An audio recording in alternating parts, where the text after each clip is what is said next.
So, now that we've finished the story, I think it'd be a good idea if I finally talk about that central theme, the whole idea, what the whole story is about, that I didn't want to spoil a long time ago.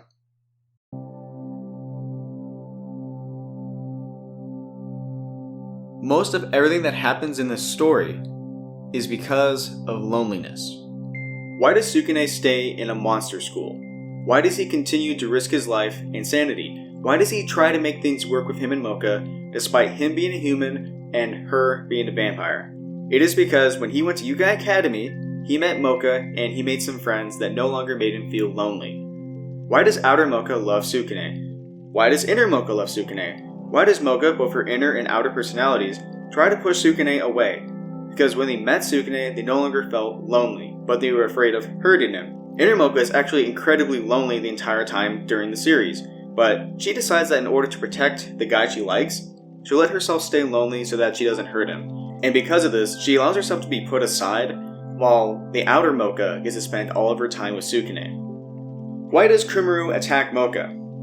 It is because when she met Sukune, she no longer felt lonely. Why did Yukari try to cause a divide between Sukune and Mocha? Because as a witch, part of the hated race, she was lonely and therefore she wanted Mocha for herself. Why did Ruby hate humans? Because she was lonely after her parents were killed by humans. Why did Ruby's adoptive mother hate humans? Because she felt lonely after seeing so many of her kind disappear. Why does Jin frame Sukune into looking like a peeping Tom? Because he was lonely and he wanted a girl to love him. Why does Mizori want Sukune? Because she didn't fit in and she felt lonely until she started reading his newspaper columns. Why does Hokuto want to destroy the world? Because he felt lonely in both the human world and the monster world. Why do the mixed breeds hate the purebred monsters?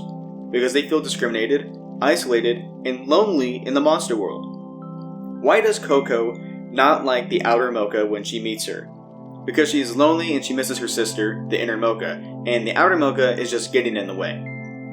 Why does the prankster girl pull all of those pranks?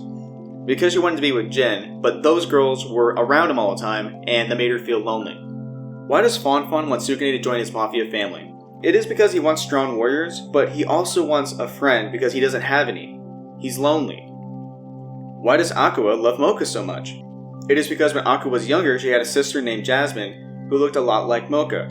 Her sister was killed, and when she bonded with her new sister Mocha, she no longer felt as lonely. That's also why Aqua doesn't want her sister to be with anyone else, especially not this guy, because she doesn't want to be lonely. Why does Gyokuru, Mocha's other mom, want to cause a war between humans and monsters? Because she is one of the head of the Shusen family leader's wives, and she never felt like she was as loved as Akasha. When she heard about her husband supporting Akasha's dream of humans and monsters living in peace, Gyokuru, in an act of revenge and jealousy, decided to go against it. This was all because she was lonely. And now, why does Alucard want to destroy the entire human race? Because at one time, he tried to make a utopia where humans and monsters could live in peace. But when that failed, he felt lonely. And finally, why does Alucard agree to let Akasha sacrifice herself to finally put him to rest? Because, after losing his utopia, he found another survivor, a girl that was Akasha, and she was the only one that brightened him up and kept him going when he was drowning in loneliness. When it comes to finally putting himself to an end, Alucard didn't mind doing so if Akasha went along with him. The central theme of this whole story is about loneliness and how you deal with it.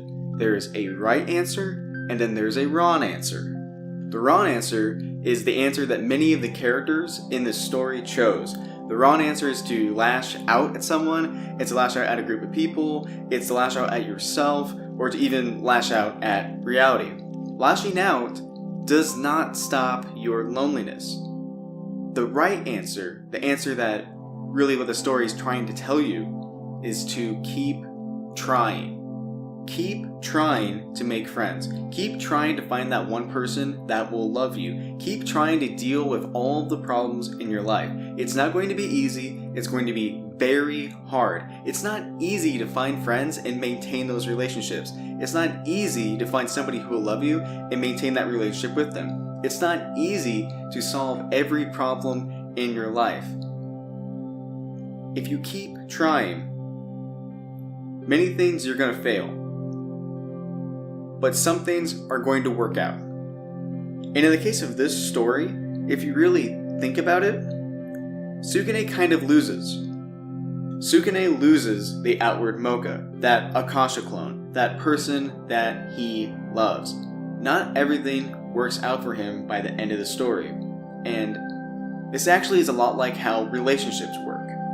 That person that you first meet and fall in love with, that person disappears as time passes. Now, is that person a fake person though? No, of course not.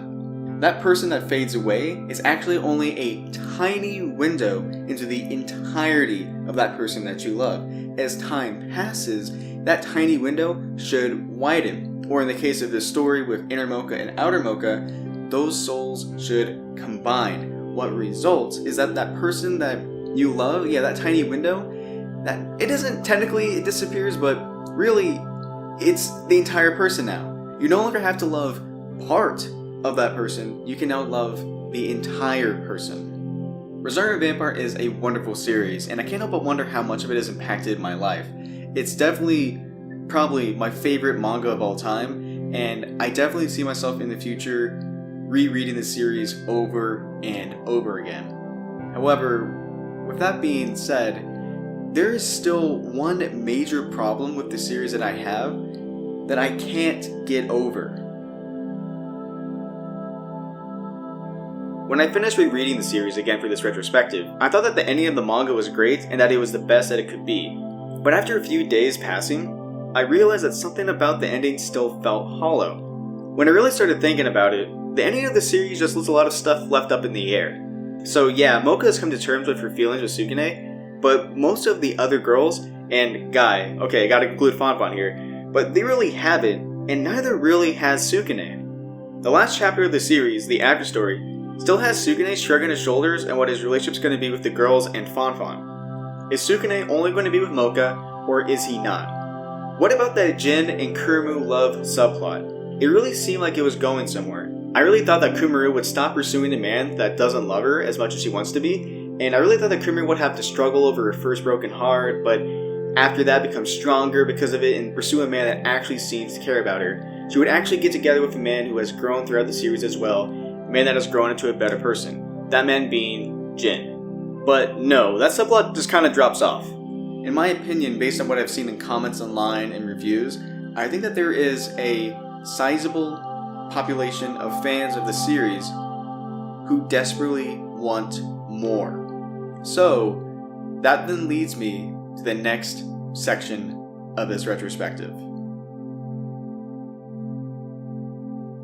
Where is the creator of this masterpiece? No one knows.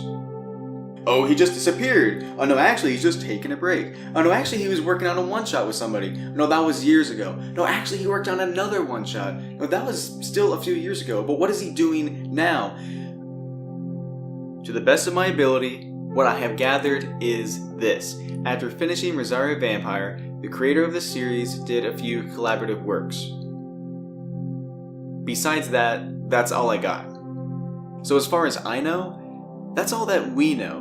And I think that's upsetting. I really like this guy's stories. I think that his artwork is beautiful. I think that he's an amazing storyteller, and I really want to see more of what he has to offer. I really think that he is more than capable of producing more masterpieces. I really hope that someday this guy shows up again. So with that ends my retrospective of Rosario Vampire when it comes to the manga. You see, there also exists a Rosario Vampire anime. My thoughts are that this video is probably really fucking long by now, and the only way to really include the anime in this retrospective is to pretty much do it as an afterthought, like just have it at the end, like a little small segment. And to me, that sounds really lame. Like, I like this series way too much, and I have too much respect for the creator to take such an important part of his masterpiece's history and just make it into a stupid, shortened, non-critical, small segment at the end. So someday in the future, I'll give my retrospective of the anime, just not today. So, again, with that, so ends my retrospective of the Rosario vampire manga. Thank you for watching. See ya.